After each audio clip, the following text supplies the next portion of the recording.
వినేవాడు వినడం మొదలు పెడితే చెప్పేవాడు ఎంత చెత్త అయినా చెప్తాడు అనేది మన చంద్రబాబు నాయుడుని చూసి నేర్చుకోవచ్చు.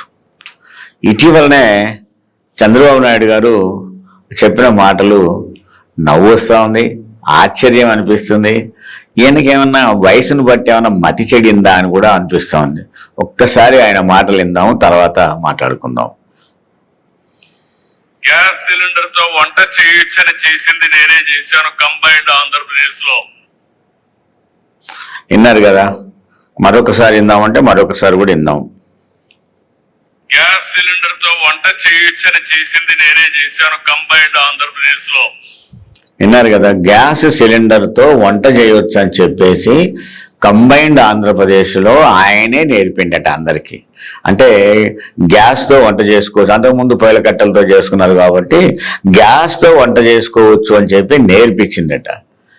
ఎవరు? చంద్రబాబు నాయుడు. చంద్రబాబు నాయుడు ఎన్నికల్లో అసలు గెలిచింది 78లో, అసలు రాజకీయాల్లోకి వచ్చింది ఆయన ముఖ్యమంత్రిగా అధికారంలోకి వచ్చింది 95లో. 95లో అధికారంలోకి వచ్చిన వ్యక్తి గ్యాస్ సిలిండర్తో ఎలా వంట చేసుకోవాలో ప్రజలకు నేర్పించిందట ఉమ్మడి ఆంధ్రప్రదేశ్లో. గ్యాస్ సిలిండర్ అనేది నాకు గుర్తుంది, నేను ఇంటర్మీడియట్ చేసిన రోజులలో, నేను వరంగల్లో ఇంటర్మీడియట్ చేశాను. ఆ రోజులలో 78 అనుకుంటా, 77, 78లో గ్యాస్ సిలిండర్ని అంటే గ్యాస్ కనెక్షన్ని బుక్ చేసుకోవాలని చెప్తే ఎల్బీ కాలేజీ నుంచి ఒక దాదాపు 2 కిలోమీటర్లు క్యూ నిలబడి ఉంది. ఎందుకయ్యా అని చూస్తే గ్యాస్ బుక్ చేసుకోవడం కోసం నిలబడ్డారు. ఆ రోజులలో షోలే సినిమా రిలీజ్ అయింది. దానికి ఎలాగైతే క్యూ నిలబడి ఉంటే దీనికి ఇటుపక్క క్యూ, అంటే రోడ్డుకు అటుపక్క షోలే సినిమాకు బుకింగ్స్, ఇటుపక్క గ్యాస్ సిలిండర్ బుకింగ్స్ కిలోమీటర్ల లెక్కన నిలబడి ఉండేది.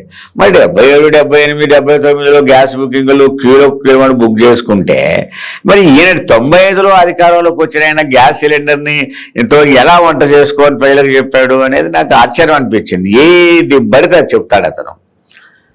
అప్పుడేదో అవినీతికి వ్యతిరేకంగా పోరాటం అని చెప్పి అన్నా హజారే, తర్వాత మన ఢిల్లీ ముఖ్యమంత్రి వీళ్ళందరూ ఆ రోజు కలిసి తిరిగిన రోజు అన్నా హజారే ఫోటో తీసుకొచ్చేసి తెలుగుదేశం పార్టీ ఆఫీస్ ముందు కటౌట్ కట్టాడు. అంటే అది నేనే చేసిన అని చెప్పడం కోసం.